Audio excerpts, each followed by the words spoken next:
알면 알수록 좋다. 놀고 먹으면서도 지적이고 싶은 욕심쟁이 당신을 위한 잡식 팟캐스트 지지익선 지금 시작합니다. 고고싱. 안녕하세요. 낙관적 현실주의자 김범래입니다. 이 세상에 속지 말자 내가 짱이다 안내입니다. 안녕하세요. 안녕하세요. 저희가 회계의 역사 3부 이후로 오랜만에 둘이 시작을 하네요. 아 근데 그게 하필 나랑 김범리예요. 사실 대참사. 오늘은 똘기님은 아예 결석이시고 몸이 좀 안 좋으셔서 저번 주에 이어서 좀 몸이 안 좋으셔서 못 오셨고 앤서님은 오시기로 했는데 녹음실을 착각하셔가지고 엉뚱한 데에 가 계십니다. 네. 네. 그래서 다 빼버려야 돼. 패버려야 된다고요? 저기 저희 팟캐스트 지지익선은요. 팟빵 그리고 팟캐스트 그리고 유튜브 네이버 오디오 클립에서 함께 하실 수 있고요. 유튜브에서는 저희가 11월 11일에 방송했었던 라이브 스트리밍도 보실 수 있습니다. 예. 그리고 네이버 오디오 클립도 저희가 이제 채널을 열고 많은 분들한테 스트리밍을 하고 있는데요. 많이 오셔서 구독 부탁드립니다. 그리고 저희가 공식 인스타그램도 운영 중이고요. 저희 공식 후원 계좌가 열려서 저번 주부터 말씀을 드리고 있는데 팟빵 공지사항을 참고해 주시면 빠르게 보실 수 있습니다. 많은 후원 부탁드립니다. 그럼 후원 읽고 시작하겠습니다. 데이를 위하여 2편에 우키키님께서 5,000원. 예, 감사합니다. 자기 거라고 그렇게. 아니 5,000원이란 금액에 놀랐어요. 아, 네. 코딩 교육의 하이델로님께서 1,000원. 그리고 황당보도님께서 지금 정주행을 하고 계시거나 역주행을 하고 계신 것 같긴 한데 이제 다이어리스트에 2,000원, 양자역학 1, 2편에 각각 1,000원씩, 그리고 통계의 덫에 1,000원, 그리고 성공하는 뇌에 1,000원 이렇게 후원해 주셨고요. 시드락 포에버님께서 성공하는 뇌에 3,000원, 회계의 역사 3부에 3,000원, 그리고 2020 설날 특집에 3,000원을 후원해 주셨습니다. 사실 황당보도님은 유튜브 허무보도님이세요. 그래서 저희가 허무보도님 그 유튜브 이벤트에 당첨되셔서 제가 기프티콘 쏴드렸었는데 그걸 고스란히 저희에게 반납하고 계시는 네, 감사합니다. 아유, 반납이라기보다는 반납이라는 말 좀 이상한데? 베풀어주고 계세요. 네네. 댓글 하나씩 읽어볼까요? 오늘 두 네. 명밖에 없어서 뭐. 저희가 여러 개 한번 읽어보죠. 네네. 저부터 하나 읽어볼게요. 네. 그 추로랭이님께서 그 코딩 교육에서 제가 했던 얘기 중에 사람은 코드를 만들고 코드가 사람을 만든다 이런 얘기를 했는데 이게 제가 약간 차용해서 사용한 겁니다. 이거 교보문고에 있는 메시지죠. 사람은 책을 만들고 책은 사람을 만든다. 되게 단순한 문장인데 사실 저는 어디다 갖다 붙여도 괜찮은 문장인 것 같아서 종종 사용하곤 합니다. 근데 추로랭이님이 막 킹범례라고 극찬을 해주셨는데 결국에는 표절이었던 걸로. 표절이라뇨. 네, 차용. 표절. 저는 우키키님 댓글 읽고 싶습니다. 데이를 위하여 2편에 이제 후원과 같이 댓글 남겨주셨는데요. 이거 보고 범례님의 창의적인 답변이 대단했다고 느꼈다고. 조금 부끄럽긴 한데 데이를 위하여 1, 2편에 걸쳐서 제가 조금 댓글에서 언급이 됐던 것 같아요. 그니까요. 네. 내가 개고생했는데 김범례가 스포트라이트를 받고 있는 이 상황. 근데 약간 그런 거 있었죠. 이제 안느님이 A 할래, B 할래, O 할래, X 할래 이렇게 약간 질문을 준비했는데 모르겠어요. 갑자기 C를 막 C는 안 돼요?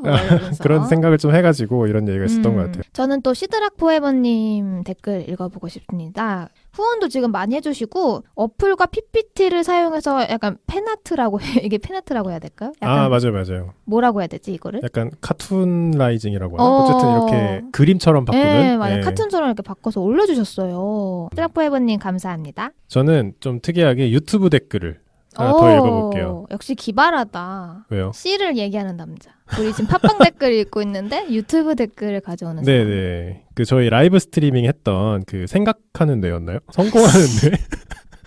죄송합니다.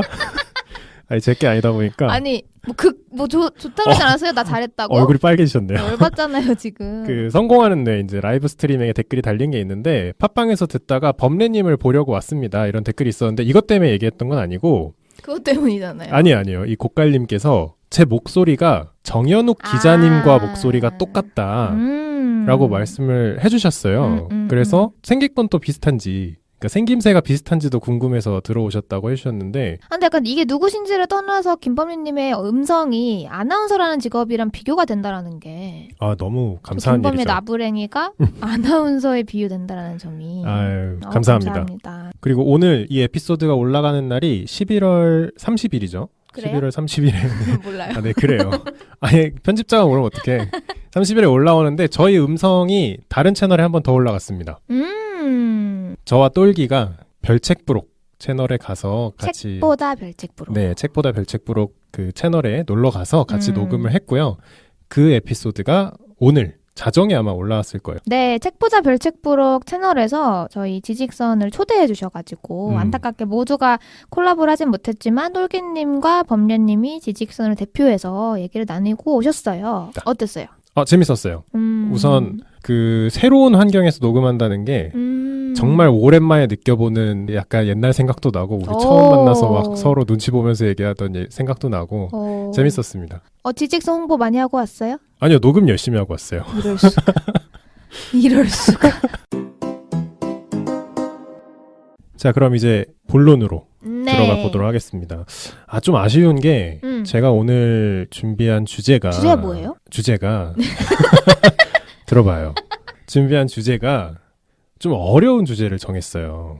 그래서 저는 그 모든 패널분들이랑 같이 수많은 질문 공세를 받을 생각을 하고 준비를 한 건데 어쩜 오늘 똘기님도 저번 주랑 마찬가지로 빠지시고 앤서님도 조금 늦으시고 해서 좀 걱정이 됩니다. 왜요?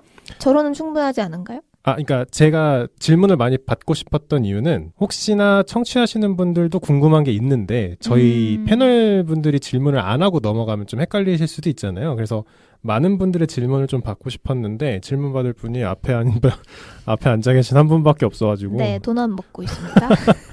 좀 부족한 느낌이 있는데 주제가 뭔데요? 오늘 주제가 소수입니다. 마이너리티 소수? 그 다수 소수가 아니고 수학적으로. 소수. 네, 뭐 이제 수학에선 그걸 좀 구분하기 위해서 소수라고 부르시는 선생님도 계세요. 그래서 프라임 넘버라고 하는 소수에 대해서 얘기를 해볼 건데.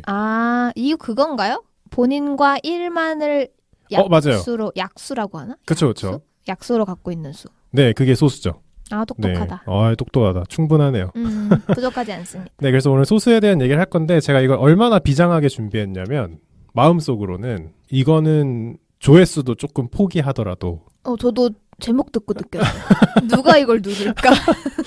조회수를 조금 포기하더라도 약간 후킹이 안 되더라도 이건 한번 해야겠다. 지식으로 승부하겠다. 네, 지식으로 승부하겠다. 근데 네. 너무 어렵다. 그래서 조회수를 더 포기해야겠다. 그렇게까지 좀 각오를 하고 왔어요. 그래도 저는 좀 자랑스럽게 생각하는 지직선의 특징 중 하나가 주제가 항상 있어요. 그러니까 뭐라 해야 되지? 소수를 이야기하더라도 예를 들면 단위 의견을 얘기하더라도 거기에 숨어져 있는 주제는 평등이었잖아요. 뭐 그런 식으로. 뭔 말인지 알죠? 오늘도 그게 있지 않나? 있는데 나중에 나오죠. 오케이. 마지막에. 오케이. 앤서님이 오늘 아예 못 오시는 거 아니고 중간에 합류를 하실 텐데 다행히 이제 앞에 준비한 거는 수학적 지식이에요. 이제 청취자분들 혹은 이제 패널분들이 따라올 수 있게끔 제가 뭐 컴퓨터학 개론도 그렇고 뭐 무슨 개론이든 덧치든 초반에 이제 기본 베이스를 다지는 시간이 있는데 너무 귀찮아하는 표정을 가지고 저도 계시네요. 이따 오면 안 돼요? 앤서랑 같이 들어올게요. 그래서 아마 이 수학적 베이스만 다지고 나면 앤서님이 오실 것 같습니다. 알겠습니다. 자, 그래서 오늘 소수에 대해 시작해 보도록 하겠습니다. 지금 안느님이 미리 이제 성견지명으로 말씀을 하셨는데 오늘 숨은 뜻, 숨은 주제가 뭐냐면 인류가 소수를 이해하게 된다면 인류는 아마도 새로운 시대를 맞이하게 될 것이다. 약간 양자역학의 느낌이 나네요. 비슷해집니다. 뒤로 갈수록. 그래서 맨날 이제 과학 이런 거 안느님이 하는데 오늘 과학이 뭔지 수학이 뭔지 과학 얘기가 나와요 오늘도? 뒤에 나옵니다.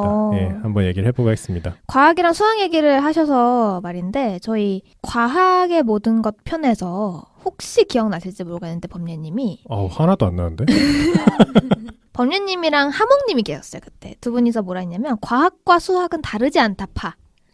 나랑 그때 계셨던 그 슐라님은 과학과 수학은 다르다 파.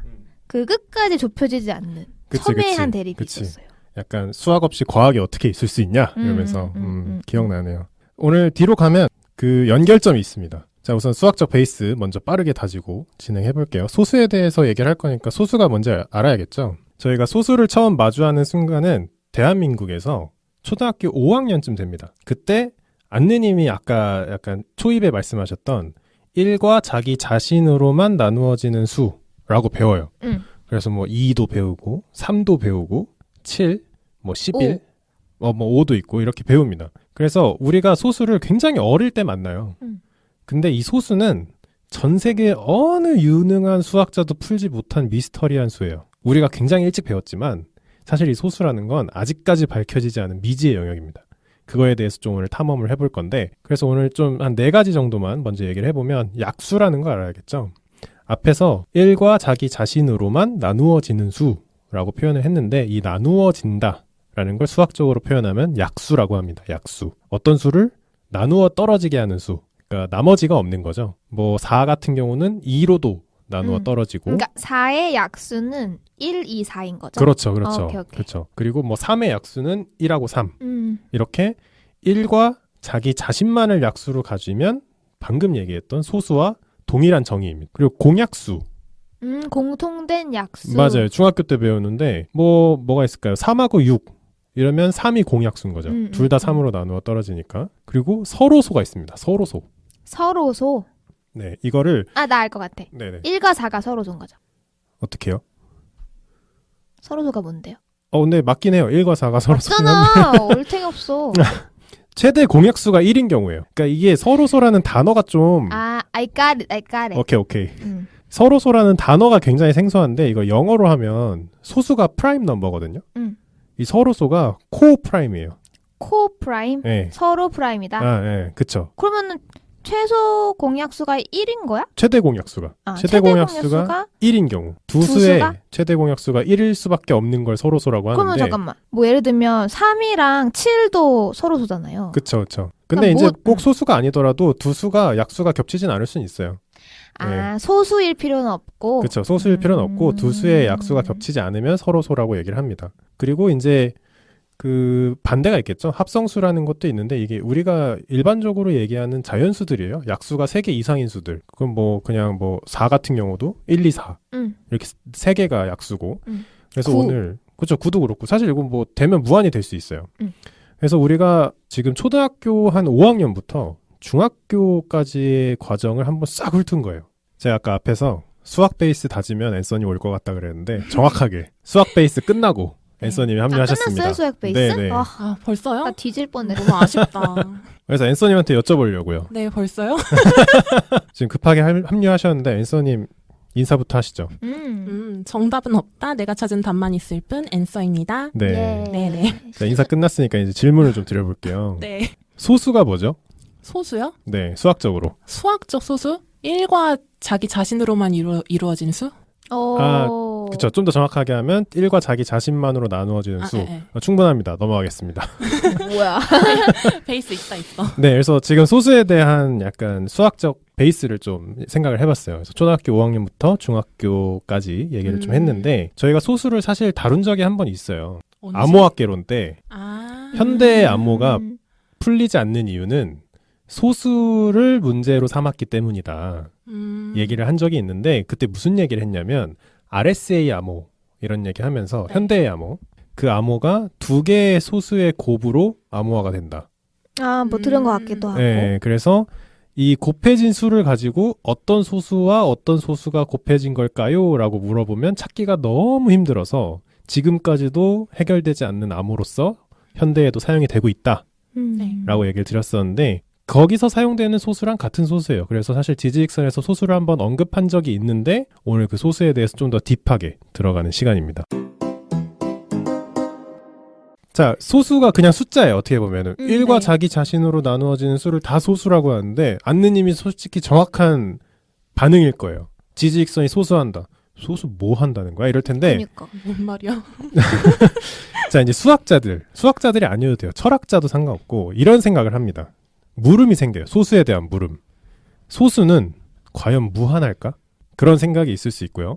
그리고 우리가 2, 3, 5, 7, 11, 13 이렇게 소수가 나가는데 그 다음 소수는 무엇일까? 라는 질문이 생깁니다. 그리고 이제 막 이렇게 소수를 막 여러 가지 얘기를 했잖아요. 근데 쭉쭉 얘기하다 보니까 이게 소수가 다음 소수가 있는지 없는지를 차치하더라도 이 소수들의 규칙이 있을까?를 궁금해하는 거예요. 근데 이 질문 자체는 굉장히 수학적인 궁금증일 수도 있어요. 그 뭐 다음 소수 알게 된다고 뭐 그 의미가 있나?라고 물어보면 의미가 없을 수 있지만 수학자들이 궁금한 거예요. 왜냐면은 수학자들은 이렇게 뭔가 점화식으로 표현을 한다든지 이렇게 표현하고 규칙성을 찾고 싶은데 소수의 규칙이 있는지 모르겠는 거예요. 나 무슨 말인지 알 것 같아. 예를 들면 저희 어렸을 때 막 배우잖아요. 규칙성이 있으면 그 규칙으로 외우잖아. 예를 들면 그쵸, 뭐 그쵸. 이해 배수라던가 음. 우리 곱셈 뭐라고 하지 그거? 구구단. 2, 90 음. 구구단을 외울 때도 이제 규칙이 있으면 그걸로 외우는데 저도 어렸을 때 기억나는 게 소수라는 게 규칙이 없는 거야. 그런 의미에서 법률님 말이 다음 소수가 무엇일까가 그 말인 것 같아. 그러니까 규칙이 그치. 있으면 다음 수를 빨리 쉽게 알아낼 수 있는데 규칙이 없고 약간 랜덤하게 튀어나오는 수들 같으니까 다음 수가 있는지 없는지를 잘 모르겠다. 요 말씀인 것 같아요. 그쵸. 이 규칙 없음이 언제까지 이어질 건가? 그쵸. 그래서 이게 소수를 뒤로 가다 보면 31,387이 소수거든요. 근데 그 다음 소수가 플러스 4를 하면 31,391이 또 소수예요. 그럼 되게 가까이 있잖아요. 그리고 또 다음 소수를 찾아보면 더하기 2. 31,393도 소수네. 또 가까이 있잖아요. 그리고 또 다음 소수가 더하기 4 해서 31,397. 갑자기 이 31,300대에서 연달아 소수가 다다다다다닥 나와요. 거기서만? 이런 경우가 있어요. 이건 이상한 하나의 예시고 응. 이상하죠. 그래서 이상한 거라고? 생각해봐요. 그리고 응. 31,397 이후로 한동안 또 소수가 안 나옵니다. 얼마나? 한 100 넘을 거예요. 한 100, 100은 좀 안 될 수도 있는데 막 수십 개 동안 또 소수가 안 나와요. 네네. 그러다가 하나 나오고 또 안 나오다가 2개 나오고 그러다 또 갑자기 이런 식으로 다다다다닥 나오고 또 안 나오고. 그래서 이게 수학자들이 이게 도대체 뭐야? 이게 1이랑 자기 자신으로만 나누어지면 되는데 정의는 너무 간단한데 도대체 이게 뭐지? 무한한 건가? 언제까지나 있을까? 다음 소수는 뭘까? 다음 소수가 있다면 규칙성이 있을까? 그걸 이제 고민하기 시작하는 거예요. 네. 근데 이 고민 자체를 조금 더 우리 생활에 근접하게 생각해보면 우리가 소수를 이용해서 암호화 체계를 만들고 현대의 암호로 사용하고 있다 그랬잖아요. 이렇게 생각할 수도 있는 거예요. 과연 소수를 이용해서 암호를 시켜도 되는 건가? 이걸 정말 누구나 알아낼 수 없는 시스템인가? 그렇게 고민하는 거랑 같은 물음이에요, 사실. 만약 다음 소수를 알 수 있고 소수의 규칙성이 있다고 한다면 우리가 지금 사용하고 있는 RSA 암호라는 걸 사용하면 안 돼요. 완벽하지 않은 거니까. 그렇죠. 완벽하지 않은 거니까. 그리고 이런 식으로 생각을 하다 보면 수학자들이 이제 점점 약간 미쳐가기 시작하는데 소수는 신의 메시지다. 종교로 가는 거예요? 그렇죠. 그렇게까지 생각하는 얘기가 있는데 이제 뒤에서 점점 나오게 될 겁니다. 그래서 우리가 소수를 찾기 위한 여정을 이제 시작을 해볼 건데 지금의 소수는 뭐 암호로도 사용되고 있고 뭐 인터넷 통신의 근간으로도 활용되고 있습니다. 그러니까 이게 꼭 암호라는 암호문이 아니더라도 여러분이 신용카드를 긁을 때 아니면 쿠팡에서 결제를 할 때 아니면 택배가 오고 갈 때 운송장 이런 것도 다 이제 인터넷 통신으로 흘러갈 때 다른 사람이 그거를 취득하지 못하도록 혹은 모르는 사람이 그 내용을 들여다볼 수 있을 수도 있으니까 그걸 방지하기 위해서 다 소수가 쓰여요. 그래서 어떤 암호화 전문 업체는 회사의 금고 막 지하 몇 층까지 들어가서 금고문 한 3번 열고 들어가면 거기에 하드디스크가 들어있는데 거기에 소수가 저장돼 있습니다. 실제로? 소수가요? 네. 자기들이 찾은 굉장히 큰 소수가 소수 저장돼 있어요. 리스트가 업돼 있구나. 그게 네. 보물처럼 느껴지는 맞아요. 거구나. 금고에 저장할 만큼요. 네, 그게 외부로 나가는 순간 회사에 큰 위험이 되는 거예요. 자기들이 찾은 소수를 금고에 저장해놔요. 약간 고결한 소수니까. 맞아요. 그러니까 그런 고결한 것도 있고 그 회사의 힘인 거지. 그쵸. 소수를 얼마나 찾았느냐가. 우리가 보기엔 뭔 소리야? 그걸 왜? 라고 생각할 수 있지만 그들이 엄청 열심히 찾아놓은 거예요. 그럼 큰 지금 소수들을. 지구상에서 발견된 가장 큰 소수가 따로 있어요? 그건 뭐 매번 갱신되고 있어서 큰 의미는 없는데 굉장히 많이 발견은 됐어요. 자, 그래서 우선 고대 그리스로 갈 겁니다. 고대 그리스의 기원전 유클리드 아시죠? 몇 번 언급이 됐는데 기하학을 창시하신 대단하신 분인데 이분이 그 먼 옛날에 소수가 무한하다는 걸 증명을 해냅니다. 근데 저는 궁금한 게 수가 무한하잖아요. 네. 근데 왜 소수는 무한하다는 거가 증명을 해야 돼요? 당연한 거 아니에요? 그걸 당연하다고 얘기할 수 없어요. 어느 왜? 순간 없을 수도 있잖아요. 이 소수라는 게 조금 뒤에서 또 정확히 나올 건데 2가 소수란 얘기는 2의 배수는 다 소수가 될 수 없어요. 4, 8, 그쵸. 12, 16. 3이 소수면 3의 배수는 모두 소수가 될 수 없어요. 그렇죠? 그러다 보면 만 뒤로 가면 어떤 수든 앞에 이미 나왔던 수의 배수가 되지 않을까? 그거를 모른다는 거예요. 근데 그러니까 수가 무한하다면 있잖아. 아니죠. 수가 무한하다면 그거에 대한 배수들도 무한하잖아요. 그러니까 언젠간 소수가 없어지지 않을까? 모든 수가 다 배수들로 덮이는 순간? 어떤 수의 배수로 표현되지 않을까라는 생각을 할 수 있는 거죠. 그러니까 반대로 생각하면 수가 무한하기 때문에 당연히 소수도 무한한 게 아니야? 라고 얘기하기보다는 수가 무한하니까 모든 수는 어떤 수들의 배수로 표현될 수 있는 거 아니야? 라고도 물어볼 수 있는 거예요. 약간 닭이 먼저냐 알이 먼저냐 이렇게 네, 그쵸, 들리기도 그쵸. 해요. 근데 이건 뭐 우리끼리 싸울 필요가 없는 게 기원전 300년쯤에 유클리드가 증명을 합니다. 네네. 어떻게 증명을 하냐면 우리가 아는 모든 소수가 있다고 쳐봐요. 이 소수가 전부야. 예를 들어서. 그러니까 유한하다는 가정을 한 거죠. 그거를 다 곱해. 그리고 거기다가 딱 1만 더해. 그러면 기존에 우리가 지금 다 곱해놓은 소수들의 배수가 아닌 게 돼요. 그러니까 예를 들어서 우리가 아는 소수가 2하고 3밖에 없어요. 그럼 2 곱하기 3을 해. 그럼 6이 되잖아요. 거기다 플러스 1을 하는 순간 2로도 나눠지지 않고 3으로도 나눠지지 않는 수가 탄생해요. 네네. 그쵸? 그러면은 이 수는 새로운 소수가 될 가능성이 있죠. 왜냐면 지금까지 아는 모든 소수로 나눠지지 않기 때문에. 그런 식으로 증명을 해서 이 세상엔 항상 새로운 소수가 있어야 한다. 라는 식으로 증명을 해내고 이것도 실제로 받아들여져서 소수는 무한하다고 증명이 끝나 있어요. 근데 이건 굉장히 짧게 얘기한 거고 실제로는 이제 점화식으로 풀어내면서 설명을 하는데 그래서 우선 첫 번째 물음, 소수는 무한한가? 무한합니다. 라는 게 증명이 됐습니다. 그래서 아까 안느님이 제일 큰 소수가 몇이에요? 라고 물어보셨지만 그건 사실 말씀드리기가 굉장히 어렵고 현재까지 밝혀진 소수가 5천만 개가 조금 더 넘는다 그래요. 생각보다 별로 없네. 별로 없죠. 그럼 무한한데도 계속 찾고 또 찾는 거라는 거네요. 그쵸. 그리고 그렇게 하나하나 찾아질 때마다 사람들이 서로 그걸 그치. 가지려고. 누가 신주단지 환호하는 모시듯이 막 가져가고. 그쵸. 이제 암호화 업체에서 막 아. 굉장히 소스라치게 놀라고 새로운 소수가 만들어졌다. 그게 여러분들의 쿠팡 결제와 뭐 네이버 결제를 담당하고 있는 겁니다. 그죠. 자, 그리고 이제 두 번째 물음이 그거였어요. 다음 소수가 무엇일까? 이게 이제 기원전 200년경 에라토스테네스라는 분이 다음 소수가 뭔지를 이렇게 고안을 해요. 아까 안느님이 여쭤본 거랑 비슷한 건데 우리가 찾은 소수들의 배수를 다 지워요. 그러니까 2를 찾았어. 그럼 2, 4, 6, 8, 10, 12를 쫙 지워요. 3을 찾았어. 3, 6, 9, 12 쫙 지워요. 그렇게 지우고 나면 다음 소수를 알 수 있다는 거예요. 이렇게 지워서 우리가 5라는 게 새로운 소수라는 걸 알 수 있죠. 네. 근데 이거의 약간 문제점은 정말 딱 바로 다음 소수만 찾을 수 있어요. 우리가 5라는 소수를 새로 찾으면 또 5의 배수 하나씩 다 지워야 되는 거예요. 그래서 그런 문제가 있지만 에라토스테네스라는 사람이 그 옛날에 소수를 찾는 방법을 이렇게 뭔가 제안을 한 거죠. 다음 소수를 찾는 공식을 찾았다? 이렇게 이해하면 되는 거예요? 아니요. 공식은 공식이 아니고 음. 그냥 방법론을 찾은 거죠. 그리고 이제 갑자기 이제 16세기로 쫙 넘어오는데 한 1600년을 갑자기 이제 뛰어넘는 거죠. 마랭 메르센이라는 수학자가 이렇게 표현을 합니다. 2의 n제곱 마이너스 1이라는 식을 만들어요. 뭐 n이 2라면 뭐 3? 뭐 이렇게 되는 거죠. 네. 그래서 이렇게 n제곱을 해서 1을 빼면 그게 소수라는 거예요. 근데 생각해보면은 봐봐요. n에다가 1을 넣으면 1이 돼요. 그러니까 2의 1제곱 마이너스 1이니까 1이 돼요. 그리고 2를 넣으면 2의 2제곱 마이너스 1이 되니까 3이 돼요. 소수네. 그럼 3을 넣어볼까요? 2의 3제곱 8 마이너스 1, 7 소수네. 이거 왠지 아다리가 맞아가는데 라고 하지만 이거는 아닌 경우가 발견이 됩니다. 그러니까 이렇게 계산을 해도 그러니까 이게 지금 5를 건너뛰었어요. 그러니까 5를 건너뛰고 지금 3이랑 7을 찾은 건데 모든 소수를 다 발견할 수 있는 식은 아닐 수 있지만 이렇게 하면 소수를 찾을 수 있다라고 제안을 한 건데 많은 수학자들이 검증을 해보니까 아닌 수가 발견이 됩니다. 그게 2의 11승 마이너스 1, 2047, 2047이 소수가 아닙니다.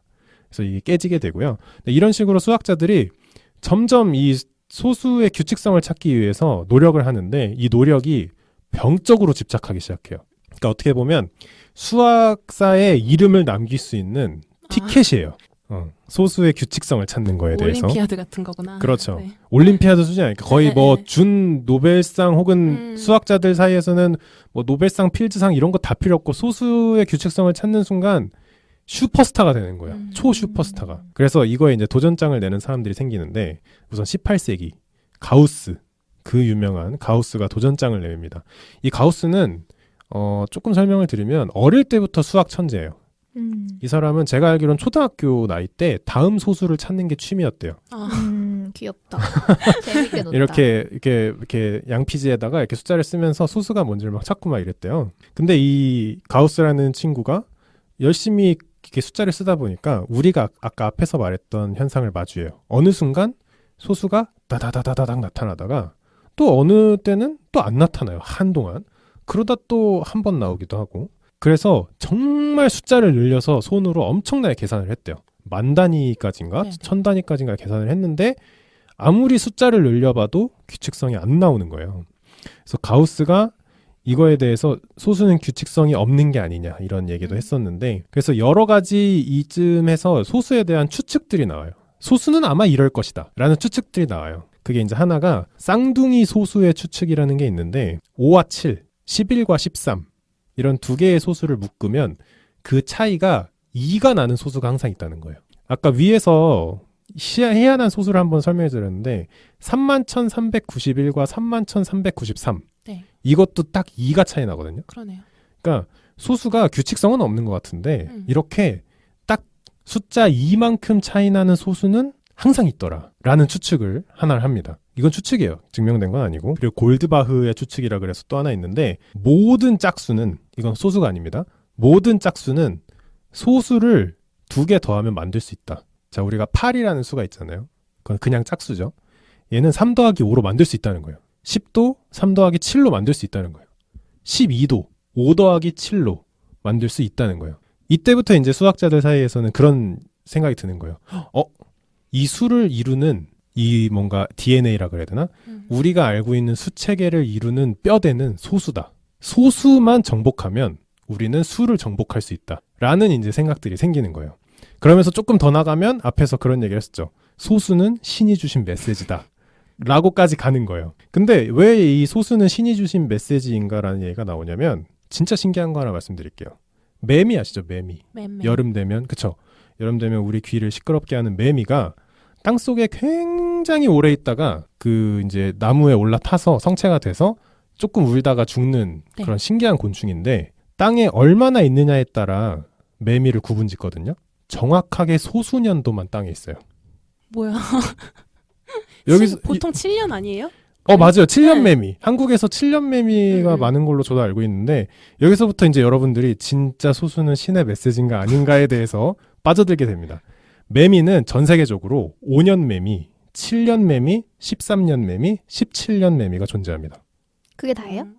더 있을 수는 있는데 왜냐하면 인간이 모든 매미를 발견했다고 할 수는 없으니까. 근데 지금까지 발견된 모든 매미는 땅속에서 소수년도만 살고 올라와요. 그러니까 발레가 없다는 거구나. 발레가 없습니다. 신기하다. 근데 물론 이제 흥미 차원에서 하는 얘기고요. 자, 여기서 이제 조금 더 나아가는 수학자가 한 명 등장하는데 18세기에 오일러도 들어보셨을 것 같아요. 이분은 어떻게 생각했냐면 소수가 대자연, 더 나아가서 이 우주의 신비를 풀 열쇠일 것이다. 라고까지 생각을 합니다. 그래서 이 사람이 오일러 곱이라는 걸 정의를 하는데 조금 복잡한데 한번 들어보세요. 머릿속으로 그려보시면 돼요. 분수인데 p의 제곱 마이너스 1의 p의 제곱 이런 식을 만들어요. 네. 그러니까 분모에 p의 제곱 마이너스 1이 들어가고요. 분자에 p의 제곱이 들어가요. 그러니까 좀 비슷하게 생겼는데 분모에만 마이너스 1이 한 번 더 있는 거죠. 근데 이게 중요한 이유가 있습니다.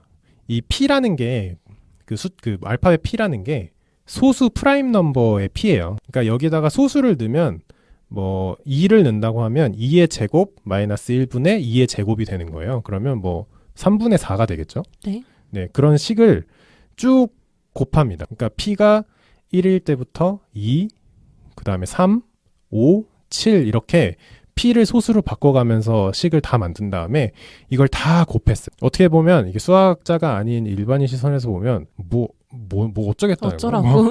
그냥 소수들 다 식 만들어서 곱했다는 얘기잖아. 네네. 라고 하는데 놀랍게도 이 결과가 다 곱하면 원주율이 나옵니다. 우와.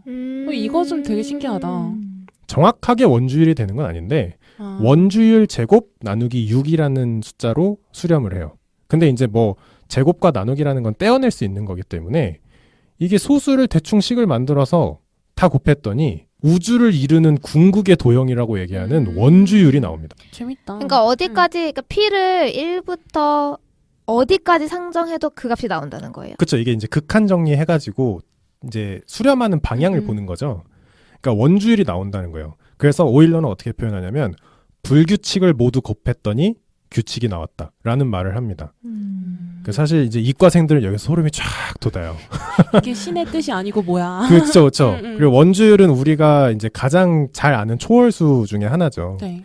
그 원을 나타내는 이제 원이라는 걸 정확히 계산하기가 어렵기 때문에 우리가 원의 반지름을 얼만큼 곱해야 원의 둘레가 될까를 구하기 위해서 만든 게 원주율. 흔히 이제 파이라고 하는 건데 이게 참 아이러니한 겁니다.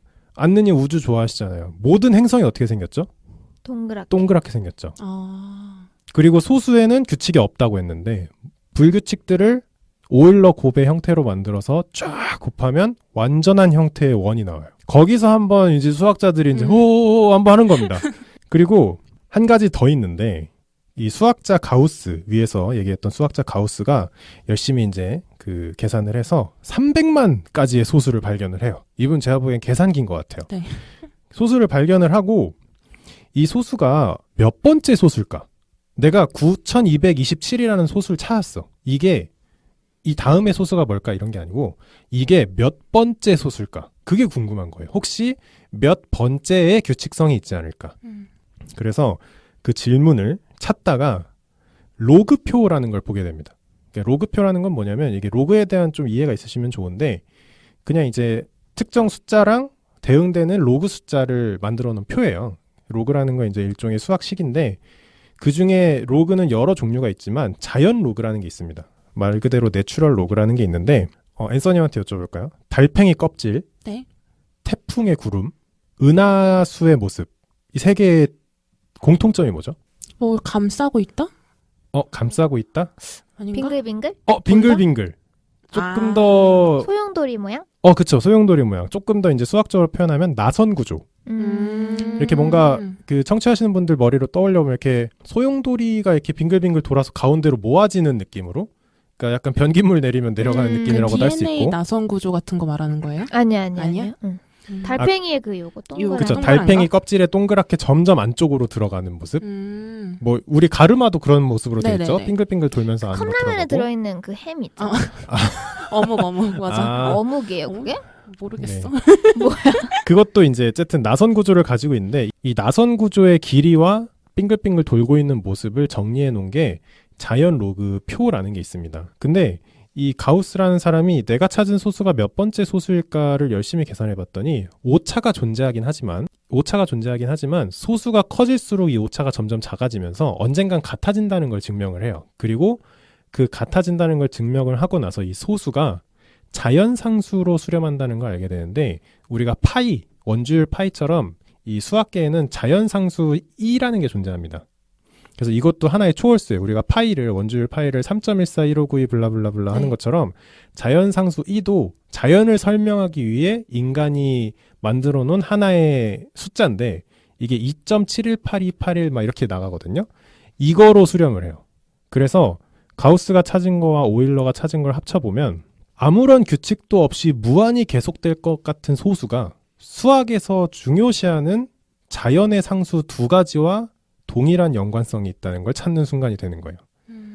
그래서 다시 한 번 더 수학자들 머릿속에 진짜로 소수는 자연의 비밀, 더 나아가서는 우주의 비밀을 가지고 있는 수다라는 게 다시 한 번 머릿속에 각인이 되게 됩니다.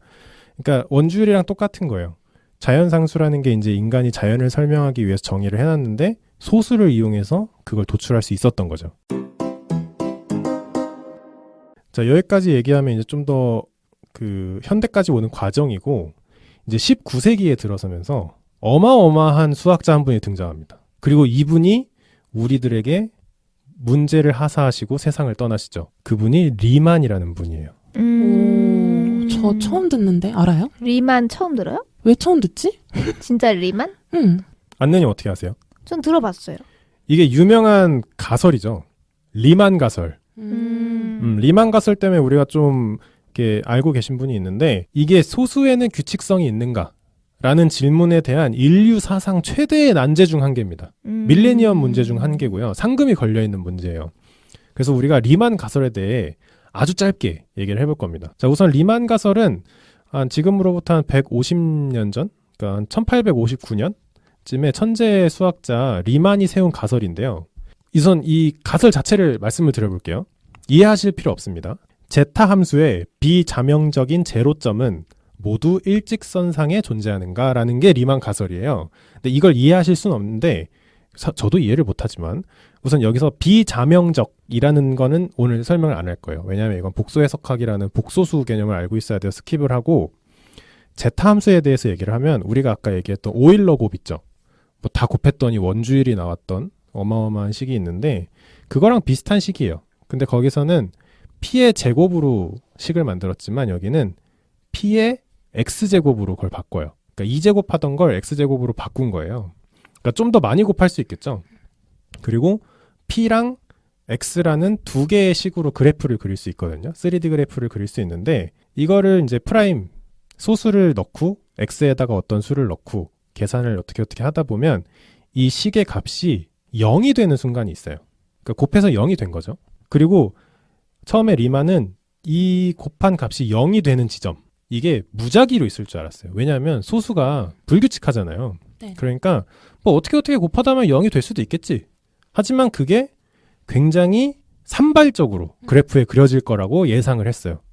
근데 이 제타 함수를 계산을 해서 그래프를 딱 그렸는데 0이 되는 지점이 일직선에 있습니다. 와우. 이 3D 그래프예요. 여러분 머릿속으로 좀 생각을 해보면 이렇게 막 이렇게 주식 그래프는 좀 2차원 그래프잖아요. 네네. 그런 거 말고 좀 3차원으로 된 이렇게 그래프들 막 굴곡진 막 우리가 뭐 산 같은 거 지형도 보는 느낌으로 네. 상상을 하시면 좋은데 거기서 0이 되는 지점이 있는데 그게 딴 데 막 울퉁불퉁 난리가 나. 완전 막 산이야. 근데 0이 되는 지점만 한 직선에 쫙 있습니다.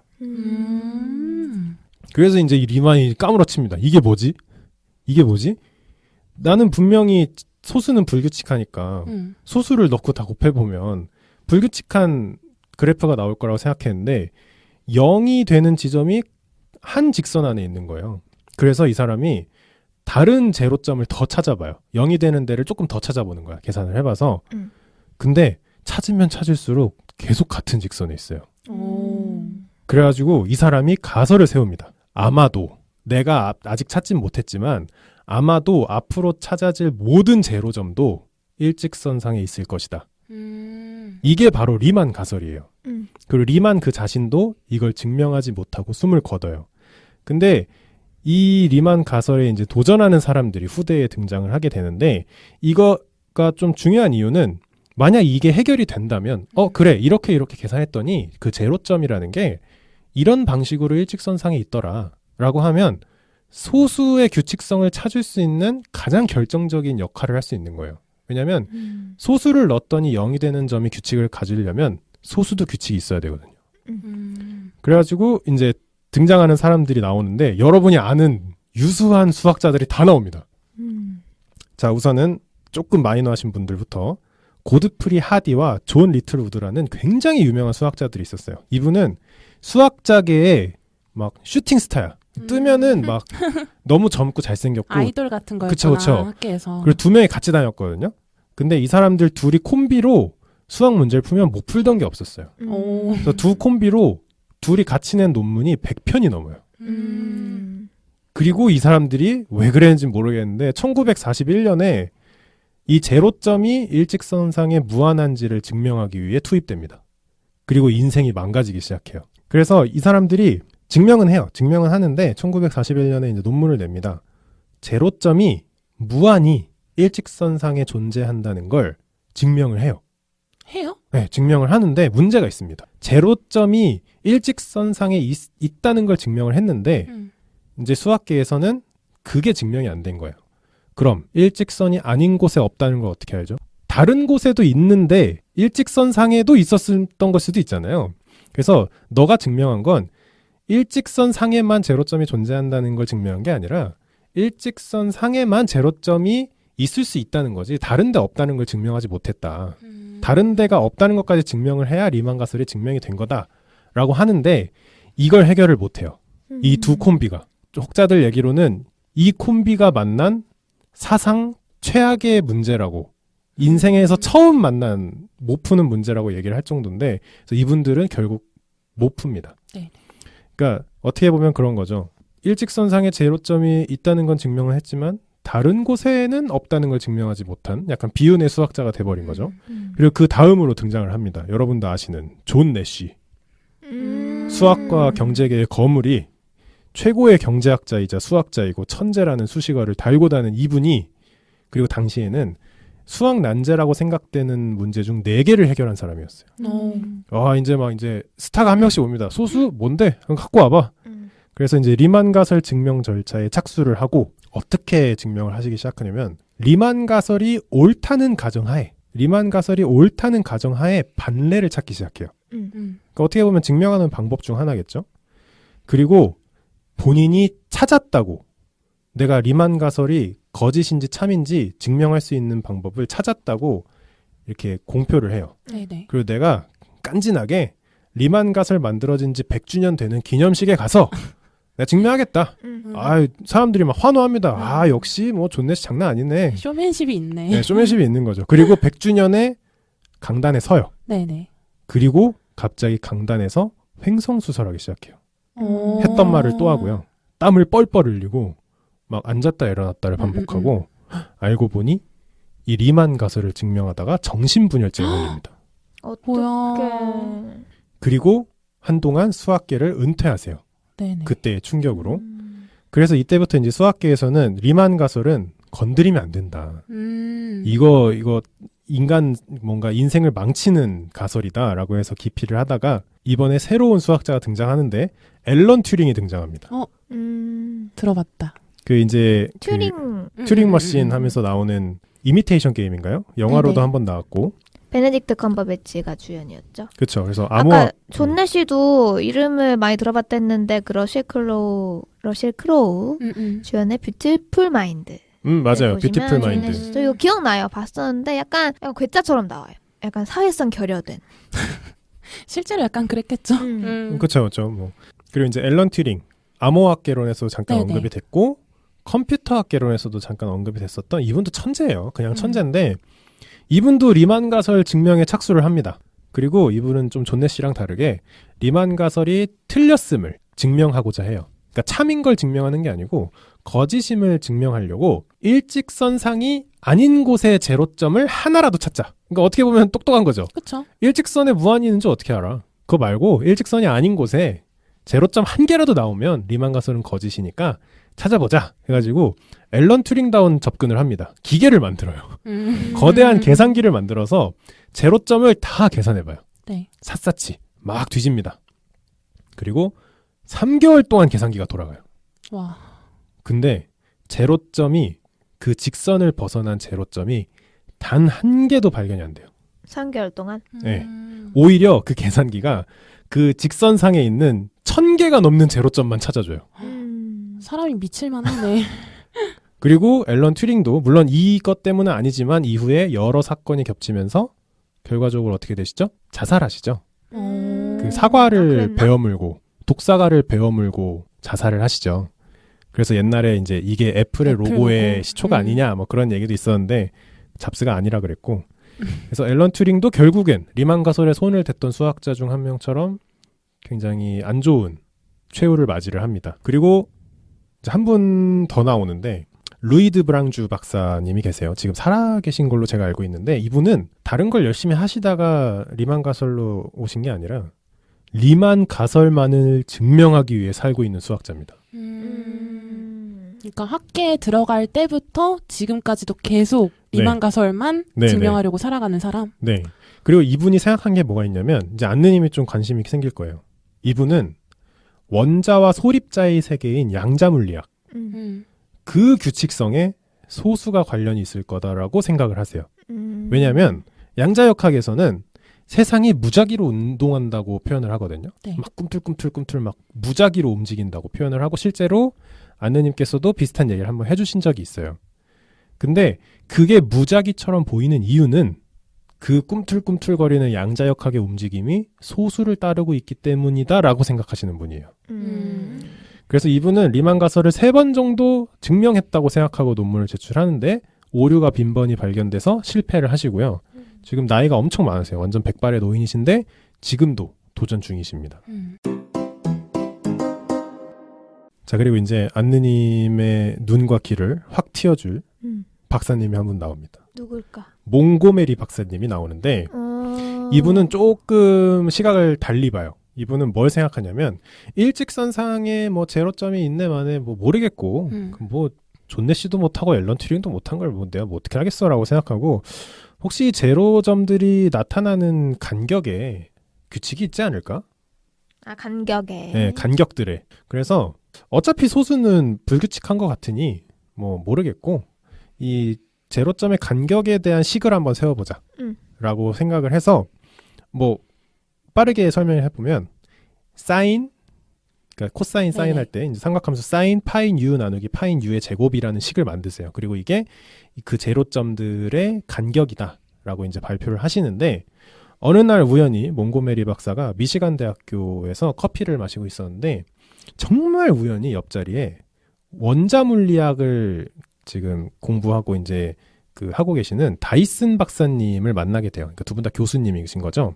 그래서 뭐 반가워요. 뭐 커피 한잔 하면서 뭐 얘기하다가 무슨 연구하세요? 이렇게 서로 물어본 거예요. 그래서 몽고메리 박사가 저 최근에 그 소수 리만 가설 아시죠? 그거 점과 점 사이에 간격이 얼마나 되는지 그거 수학식 세우고 있었어요. 그래서 뭐 쓸데없는 거 하시네요. 이렇게 생각할 수도 있고 하다가 뭐 식이 나왔나요? 그래서 이런 식이 있던데 이런 식대로 제로점이 간격을 유지하더라고요 하면서 아까 얘기했던 사인 파이 u 나누기 파이 u의 제곱이라는 식을 딱 보여줍니다. 그리고 이 원자 물리학을 연구하고 계시는 다이슨 박사님이 깜짝 놀래요. 왜 깜짝 놀라냐면 우라늄 원자의 에너지가 막 무작위로 흔들리거든요. 그러니까 우라늄 원자가 양자역학이랑 같은 거죠. 막 무작위로 막 흔들리면서 에너지를 막 발산하는데 이 무작위로 움직이는 패턴은 도저히 모르겠고 그 움직임과 움직임 사이의 간격을 이 다이슨 박사가 식으로 정리한 적이 있어요. 근데 그 식이 정확하게 동일한 식이었던 거예요. 완전 똑같이요? 완전히 동일해요. 신기하다. 어떻게 그래? 그래서 소수를 연구하던 몽고메리 박사와 원자 물리학을 연구하던 다이슨 박사가 완전히 다른 영역에서 동일한 식을 찾습니다. 근데 그것도 둘이 만난 게 진짜 그러니까. 신기하다. 네. 둘이 만나서 그걸 깠어. 커피 마시다가 그렇죠. 커피 마시다가. 갑자기 그게 이거 좀 신기하다. 보실래요? 그래서 그 다이슨 박사님도 비슷한 문제에 봉착해 있던 거예요. 원자 핵이 우라늄 원자 핵이 너무 불규칙하게 움직이면서 어떤 영향에 의해서 움직이는지도 모르겠어. 근데 막 불규칙적으로 움직이면서 에너지를 막 팡팡팡팡 쏟아내는데 이 모르겠고 이 간격을 정리를 했던 거예요. 이 간격으로 다음에도 어디로 갈진 모르겠지만 이 간격으로 계속 움직일 거야 라는 식으로 식을 정리를 하셨던 거고 이게 왠지 모르겠지만 리만 가설의 제타 함수의 제로점 간격과 완벽하게 동일했습니다. 그래서 이때부터 수학계에서 항상 이 소수 문제를 접근하기 위해서 노력을 했는데 과학계에서 소수의 비밀을 풀어야 된다. 조인을 했구나. 네, 그러면서 이 일을 계기로 1996년 이후로는 얼마 안 모든 과학자가 리만 가설에 달려들기 시작합니다. 우리가 지금까지 풀지 못한 미시 세계 혹은 더 들어가서 양자역학 세계에 우리가 그냥 불규칙해요. 알 수 없어요. 뭐 슈레딩거의 고양이 까봐야 알아요. 라고만 우리가 머릿속으로 생각하던 게 소수의 규칙성을 찾아내는 순간 풀릴 것이다. 어쩌면 세계가 어떻게 구성됐는지 우리가 찾아낼 수도 있겠다. 맞아요. 이런 거예요? 맞아요. 그래서 그 움직임을 소수와 관련되어서 설명할 수 있을 것이고 더 나아가서 양자역학을 정복한다는 얘기는 이 세상의 설계도 이 세상은 어떻게 이루어져 있으며 우리 뭐 신이 있다면 이 신은 어떤 설계도를 가지고 이 세상을 만들었을까를 알아낼 수 있을 것이다. 그래서 어떻게 얘기하냐면 만물의 근원을 찾았다라고 얘기를 합니다. 그 양자역학에서 궁극적인 목표가 theory of everything이라고 말씀드렸었죠. 모든 네네. 것의 이론. 거기에 이제 소수가 들어갈 것이다. 이 내용인 것 같아요. 그렇죠. 그리고 이게 이제 1996년이라고 했으니까 얼마 안 된 거예요. 그렇죠. 그래서 이 이후로 이제 과학자들도 수학자들도 서로 팀을 이뤄서 이게 꼭 뭐 원자 물리학이 아니더라도 여러 사람들이 교류를 하기 시작해요. 이 식 본 적 있는 사람 이러면서 한 혹시. 번이라도 너네가 연구를 하다가 이런 비슷한 식이라도 본 적 있는 사람 혹은 너네가 뭔가를 알아내려고 열심히 식을 정리하다 보니 제타 함수가 나온 사람. 막 그런 사람들을 막 서로 막 네트워킹을 찾기 시작하면서 이 소수의 비밀을 찾으려고 노력을 하고 있습니다. 근데 물론 이 이야기를 하고 있는 2020년 현재도 이 소수의 비밀은 밝혀지지 않았지만 밀레니얼 문제기도 하고 이제 어마어마한 상금이 걸려있는 문제고 누군가는 해결할 것이라고 다들 기대는 하고 있어요. 특히 인간의 지성의 끝을 달리는 과학자들, 수학자들이 지금 머리를 맞대고 하고 있는데 그래서 처음으로 돌아가 보면 처음에 그런 얘기를 했습니다. 인류가 소수를 이해하게 된다면 인류는 완전히 새로운 시대를 살게 될 것이다. 라는 얘기가 맨 처음에 있었는데 그 얘기를 지금 다시 할 수 있는 거예요. 언젠가 누군가 리만 가설을 증명하는 순간 이게 참이든 거짓이든 증명을 하는 순간 우리는 온 세상 만물의 이치를 깨닫게 될 것이다. 라고 얘기를 합니다. 그래서 오늘 이야기는 여기까지예요. 사실 어떻게 보면 소수라는 뭔가 이 주제를 가지고 기원전 300년부터 1996년까지 시간여행을 한번 했습니다. 그리고 이 소수라는 지금 뭐 중간에 막 안느님 막 하품하고 얼굴 찡그리고 막 난리 났는데 그랬어요? 소수는 양자역학 세계를 풀 수 있는 가장 큰 열쇠가 될 거라고 기대되고 있어요. 그러게. 그래서 이제 무작위로 움직이고 알 수가 없고 확률적으로만 알 수 있다고 생각했던 양자역학 세계가 리만 가설이 해결되는 바로 그 순간 우리는 슈레딩거의 고양이가 죽었을지 살았을지 완벽하게 알 수 있다. 라고 기대를 모으고 있습니다. 존잼. 그래서 사실 소수에 대한 이야기가 이렇게 다양한데 사실 접할 경험이 별로 없다고 생각합니다. 사실 이런 거를 학생들한테 좀 얘기를 해주면 굉장히 흥미를 많이 느낄 수도 있을 텐데 제가 이제 참고한 다큐멘터리가 한 3개 정도 돼요. 소수에 관련된 다큐멘터리 한 3개 정도를 봤는데 꼭 소수가 아니더라도 수학사에는 이렇게 재밌는 얘기들이 많습니다. 그래서 오늘은 소수에 대해서 얘기를 했지만 혹시 기회가 된다면 또 수학사 중에 재밌는 얘기들을 좀 모아서 얘기해보면 재밌을 것 같아요. 저도 양자역학을 나름대로 공부해본다고 공부해봤는데 물론 저는 그런 수식적인 연구나 과학 공부에 뛰어든 건 아니었지만 양자역학 히스토리는 마스터했다고 자부했는데 거기 왜 소수 얘기가 없었나 이런 생각이 드네요. 근데 물론 이 소수가 그 간격이 뭐 우라늄 원자의 운동 간격과 똑같다라는 게 밝혀지긴 했지만 사실 양자역학을 설명하기 위해서 필요한 도구는 아니죠.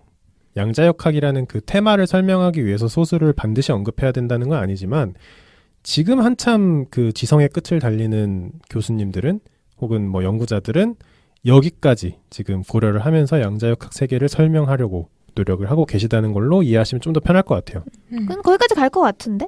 분명히 소수라는 미스테리가 언급이 될 것 같아요. 양자역학이 풀리는 순간에. 근데 이런 게 발견되면 발견될수록 거기에 힘이 들어간다니까? 시뮬레이션 이론에. 그러니까 저도 지금 계속 그 생각밖에 안 들었어요. 그게 답이야. 그게 답이라고. 아니지. 왜 이 아니야? 세상의 비밀을 발견한 걸 수도 있잖아요. 근데 그 비밀이 봐봐 절대적인 비밀이 있다라는 게 이 세계가 무언가 설계도가 있다는 건데 말씀하신 대로 공식이 있다는 거다. 우리 세계가 만들어진 거에. 그 공식이 있다는 것 자체가 나는 또 거기에 힘을 실어주는 것 같다는 거지. 근데 비슷한 얘기는 그 시뮬레이션 우주론 때 한번 했던 것 같아요. 제가 언급했던 게 수학자들이 굉장히 신기해하는 것 중에 하나가 이 세상이 뭔진 모르겠지만 왜 이 세상이 수학적으로 설명이 되지? 그니까. 그거를 본인들이 막 수를 이용해서 막 뭔가 쓰다가 아니 잠깐만 이 수라는 것도 자연수라는 것도 뭐 실수라는 것도 인간이 만든 건데 그러니까 자연에 갑자기 1, 2, 3 이렇게 나타난 게 아니잖아요. 이건 인간들이 그냥 셈을 더 쉽게 하기 위해서 혹은 뭐 우리가 알고 있는 지식들을 좀 더 잘 정리하기 위해서 우리끼리 만든 건데 왜 이게 세상을 설명하는 데에 한 번도 막히지 않고 사용되지? 그런 고민들을 가지고 있대요. 근데 거기서 한 단계 더 나간 거죠. 수로 왜 이 세상이 설명되는지는 모르겠지만 설명이 안 되는 부분이 있어. 소수도 잘 모르겠고 다 모르겠는데 이제는 이거 진짜 수로 세상이 다 설명되는 거 아니야? 라는 수준으로 오고 있는 거예요. 네. 저도 들은 건데 이제 외계인들에게 우리에게 정보를 보내기 위해서 우주선을 지금 쐈대요, 지구에서. 그 안에 하드 드라이브처럼 이제 데이터가 들어있는데 그 데이터는 이제 언어로 얘기를 하면 그러니까 지구의 정보를 넣어놓은 거죠. 근데 언어로 얘기를 하면은 못 알아듣잖아, 외계인들이. 그래서 숫자로 구성해놨대요. 우리 지구의 정보를.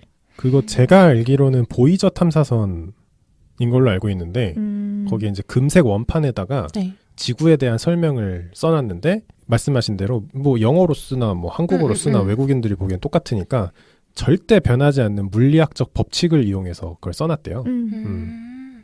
그래서 저는 뭐 방금 술을 우리가 만들었다고 얘기하셨지만 뭐 술을 우리가 만들었다기보다는 우리가 발견을 한 거죠.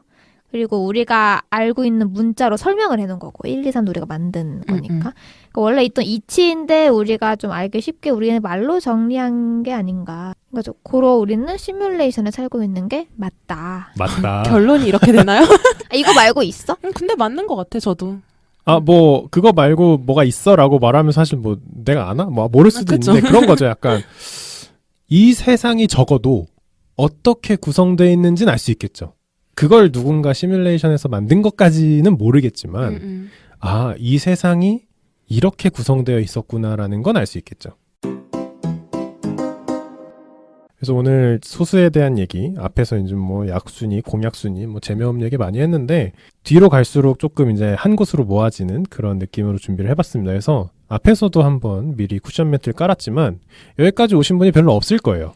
왜 없을 재밌는데? 아, 그런가? 왜냐 앞부분이 존나 노잼이. 느끼길 잘했다. 아, 뒤에까지 계셨다면 승자시고. 네, 그래서 이제 제가 앞에서 얘기했듯이 조회수를 조금 포기하더라도 이거는 지식적으로 전달할 만한 가치가 충분히 있다고 생각해서 준비를 했고요. 여러분도 리만 가설이라는 걸 뭐 언젠가는 한번 스치듯이 지나가면서 들으셨을 거예요.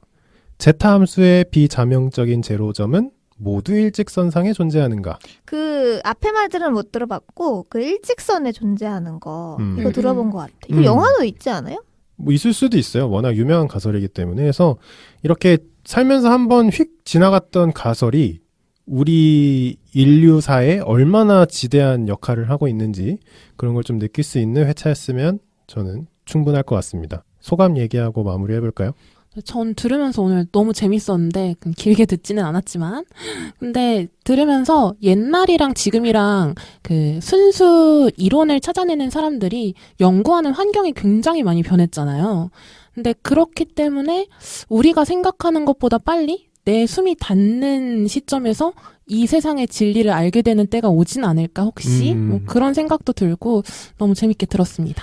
이게 음모론 중에 하나로 인류가 소수의 비밀을 알아내는 순간 뭐야. 멸망이 올 것이다. 근데 진짜 그러는 순간 우리 시뮬레이션 셧다운 되면서 끝날 수 그치. 있고. 뭐 종교에서는 뭐 종말이 오는 거고. 트루먼 쇼처럼 네. 안녕. 그러니까 그런 거죠. 뭐 신 입장에서 아유 여기까지 알았으면 다시 시작해야겠다. 그렇다니까. 네, 그렇게 하는 음모론도 있어요. 음. 소수는 인류가 찾아내는 마지막 뭐 비밀인데 그 마지막인 이유가 알아내는 순간 멸망할 것이다. 뭐 그런 얘기도 있어요. 못 찾으면 좋겠네요. 네. 저도 그 영화 뷰티풀 마인드를 봤었는데 아마 대충 찾아보니까 거기에 리만 가설 이야기가 좀 언급이 되긴 하나 봐요. 존 내시의 일생을 다룬 영화이기도 하니까 한번 다시 봐야겠다라는 생각도 들고 근데 저는 지직선의 청취자분들은 다 들으셨을 것 같아요. 끝까지. 왜냐면 우리 청취자분들의 특징이 사실 뭐 아까 조회수를 포기했다라고 말씀하셨지만 그런 재미를 위한 청취자분들은 거의 이제 없으신 거 같아요. 우리가 뭐 재미있는 건 아니잖아요.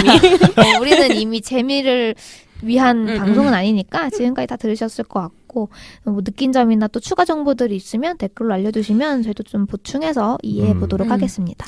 네, 그리고 오늘 그 회차에서 지금까지 언급됐었던 많은 수학자들이 다시 한번 언급이 됐어요. 존 내시, 뭐 앨런 튜링, 뭐 등등, 뭐 가우스 어쩌고 저쩌고 해서 지금까지 저희가 과학이나 수학 파트로 다루었던 에피소드들도 저는 다시 한번 들어보게 되는 계기가 됐었거든요. 그래서 비슷한 곳에서 좀 흥미를 찾는 분이 계시다면 또 비슷한 주제로 한번 더 준비를 해보도록 하겠습니다. 그럼 오늘은 여기서 마무리하겠습니다.